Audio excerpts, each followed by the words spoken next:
আসসালামু আলাইকুম। আপনারা দেখছেন এডুনেক্স ওরা লার্নিং।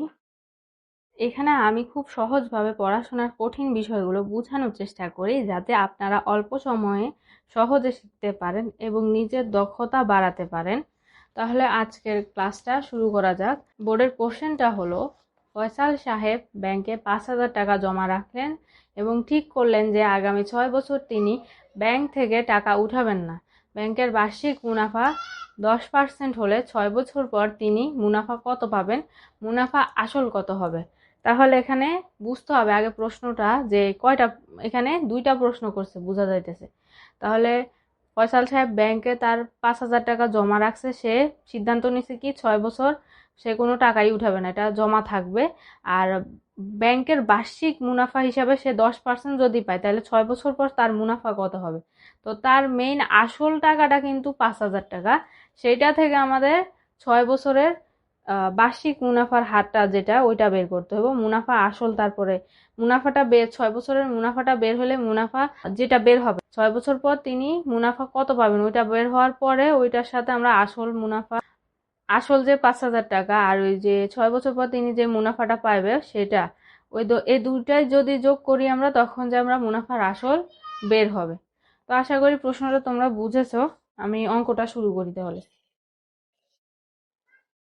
অঙ্কের শুরুতে যেহেতু বলছে এখানে ব্যাংকের বার্ষিক মুনাফা 10% হলে 6 বছর পর তিনি মুনাফা কত পাবেন, তো আমরা আগে এইটাই বের করবো যে বার্ষিক মুনাফা 10%, 10% মানে এটা শতকরা, আর বার্ষিক মানে পুরো 1 বছর বুঝাইছে, তাহলে 1 বছরে, আর পার্সেন্ট যেহেতু এখানে 100, শতকরায় 100 টাকা ধরে, তাহলে আমরা যদি 100 টাকায় 1 বছর, কেমনে বার্ষিক হিসাবে 1 বছরের মুনাফা 10 টাকা হবে।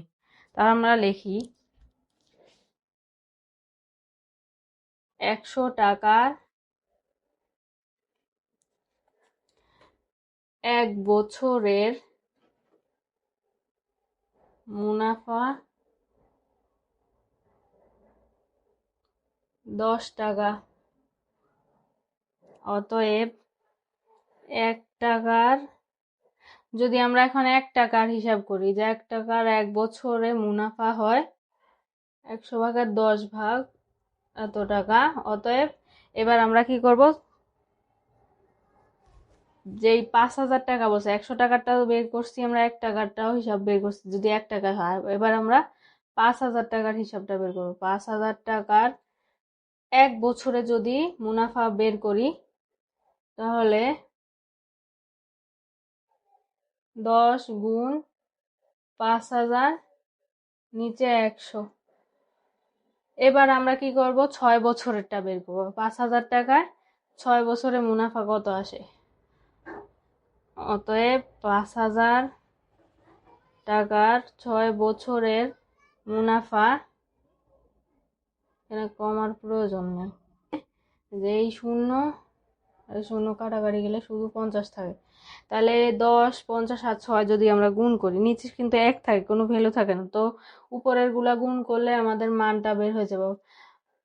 50 আর যদি 10 গুণ করে 5 একে 5 আর শূন্য দুইটা 500, 500 আর 6 যদি গুণ করি 5 6 30, আর 500 দুইটা শূন্য 3,000।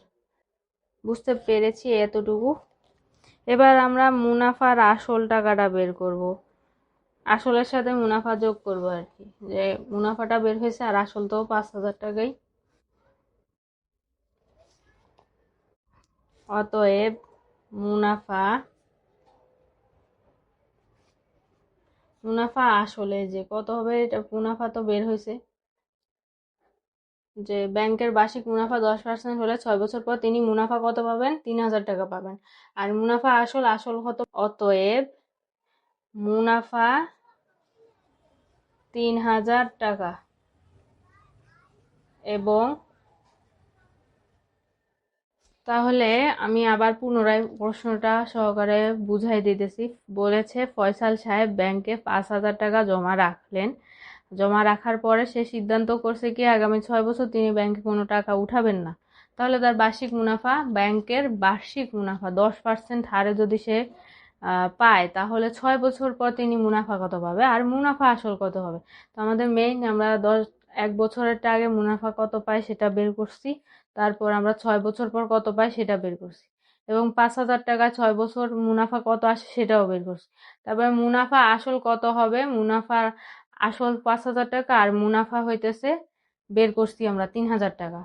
তো 5 আর 3 যোগ করলে 8,000, তাহলে মুনাফা আসল আর মুনাফার উত্তরটা বের হয়েছে। আশা করি তোমরা বুঝতে পারছো।